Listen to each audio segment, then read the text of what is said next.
Wednesday, and also to show off our little, we're calling it the atrium room, which is what we build at the end of summer, which we think it's ended now, or it will shortly.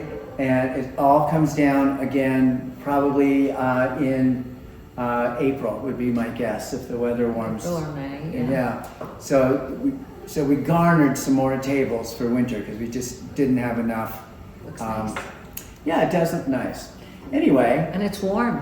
in it is. here. Oh yeah. You wouldn't even The know. heater that's sprouting out of my head works really well. So we're trying today Matua, which is a Sauvignon Blanc from New Zealand. It's in the Marlborough style, which is pretty grapefruity, grassy. What do you think? Not as much as some that I've tasted. Yeah. I mean, it does have a little bit of that going on, which of course you want in New Zealand. And the nose on it is really interesting. We, behind the scenes, call it cat box. It's funny, it's amazing, I'm not getting that. I'm getting kind of that light grapefruit taste.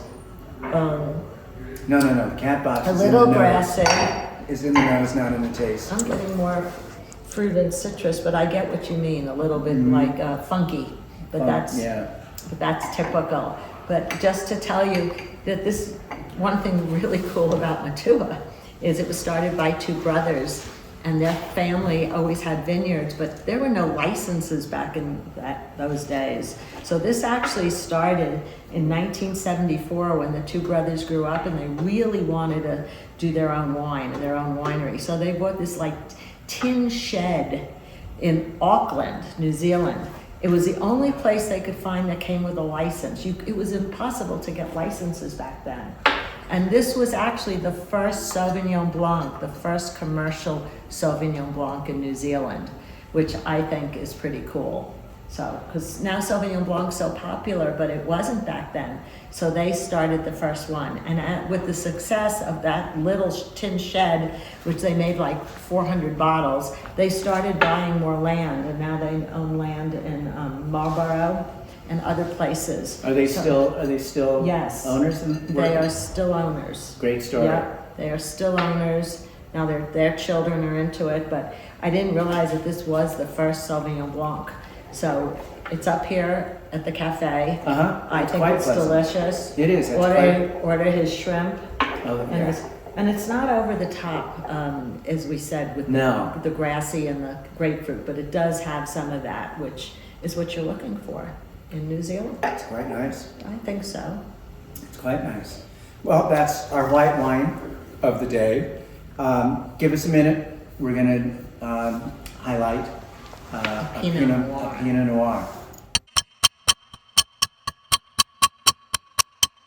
Thanks for staying with us. Now we're doing an old favorite, J Pinot Noir. Jill, tell us about J. I will. So J comes from the name Jordan. It was the daughter of the man who started Jordan Cabernet, which everyone knows, Alexander Valley, Napa, famous Jordan Cab. Her name is Judy Jordan. And she really wanted to go into the wine business as well, but wanted to do something different. So she actually started making sparkling wines, which was a nice compliment too to her father's cab. So in the beginning, there was only the sparkling. But with sparkling wine, you have Chardonnay and you have Pinot Noir. So eventually, they decided to make still wines out of the two grapes that they had to make the sparkling. Then one thing cool about J now is it's all women owned.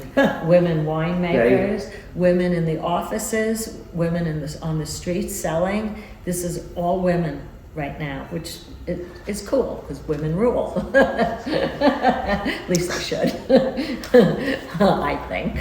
Anyway, so this particular Pinot Noir is called Tri-County because it does not just come from the Russian River. They do have one that's just from the Russian River, a little higher priced. This one is from Monterey, Sonoma, and Santa Barbara. So they get the grapes from 3 different places, but what's cool about that is you know that grapes and wine is all about terroir and the soil. So the soils are different in all those places. So when they bring it to the winery, they're all vinified separately and then put together to make a house style of the Tri-County Pinot. So each section, Santa Barbara brings something, Monterey brings something. They each bring something of their own to the blend. So let's Cheers. try it. Lovely. It's lovely.